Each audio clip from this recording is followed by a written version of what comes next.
Hi, I'm Alfred Bundy. Welcome to this special edition of Meet the Leaders here at the 103rd League of Municipality Convention in Atlantic City.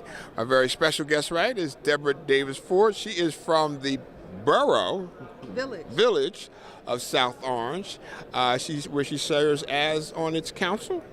We call our council the Board of Trustees. The Board of Trustees. Tell us a little bit about your organization for your administration. It's a little different than many of the towns. Well, we're a small town, and we're call ourselves the Village of South Orange. We're about 2 square miles, a little more, a little less, and we have about 16,000 residents in my beloved village of South Orange. And you don't actually have like a city council, you don't actually even have a mayor, you have like a president? Is that... Yeah, so our legislative body is are made up of 6 trustees, which are like similar to council people, and our mayor is called the village president. Okay, all right, and how often do you run?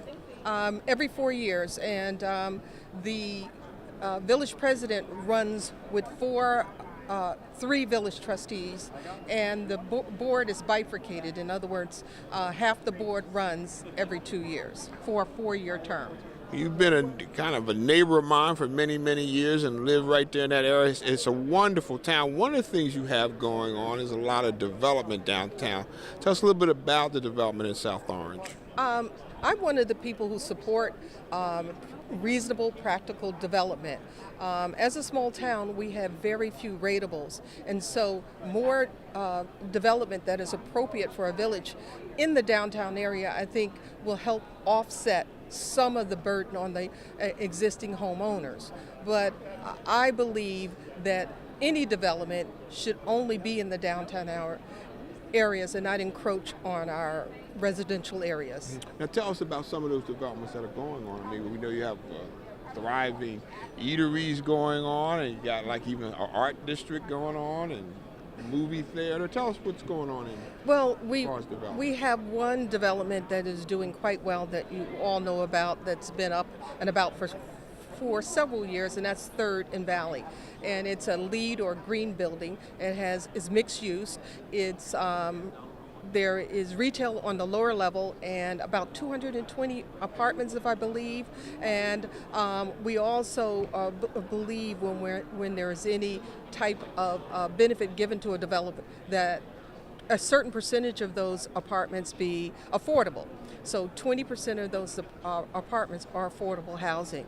So any sort of development that goes on with the village, we encourage all developers to make sure, or at least achieve or strive to making 20% of the housing to be affordable.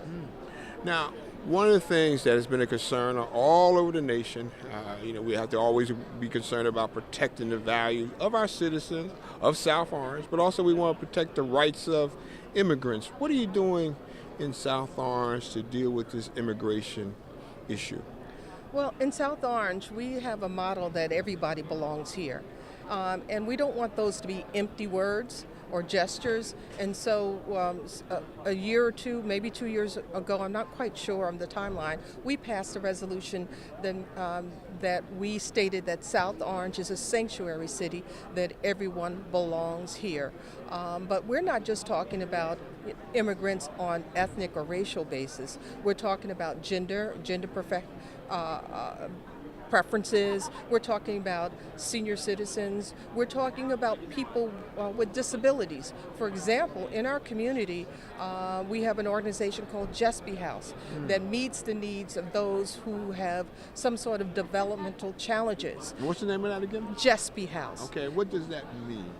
I don't remember. Is that a person's name? It's an acronym, and okay. I'm not sure, but their clients are those who have some sort of developmental needs. And now they're have an MOA with the Village of South Orange regarding looking for affordable housing that will be housing for their clients, but also people who don't have those challenges, so it'll be mixed population who again meets the income goals that will allow them to be eligible for affordable housing. So we're working with Trustee House for a project in the near future. We also hear there's some discussion going on about how shared services are working out, regionalization. You've been partnered, at least through your school district, with Maplewood for such a long time. What's kind of the new concerns as it relates to this relationship with Maplewood? We have a great relationship with Maplewood. Matter of fact, our relationship is so good and works out so well that we have an acronym called SOMA, which means South Orange Maplewood. And so we have a tremendous amount of shared services. In the past, we've had shared services with IT, or shared services with code, shared services with grass cutting. The biggest shared service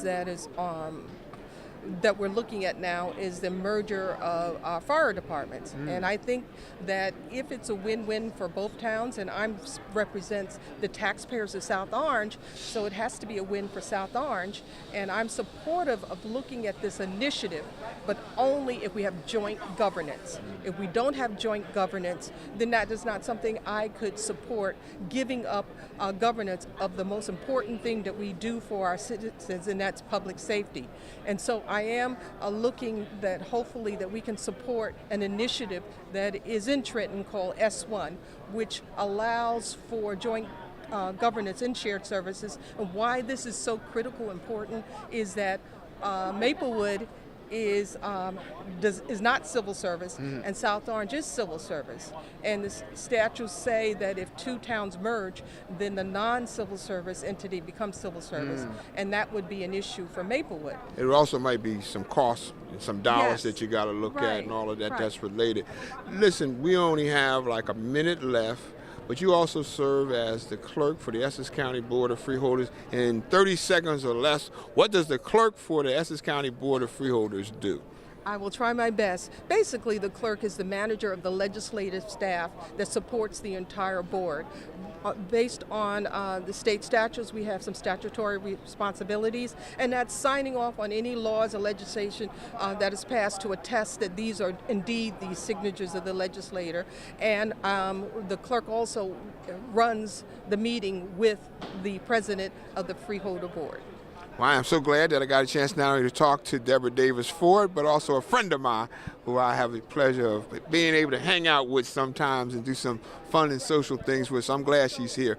We're here in Atlantic City at the 103rd League of Municipality Convention in Atlantic City. My special guest has been Deborah Davis Ford from South Orange. Thank you for joining us.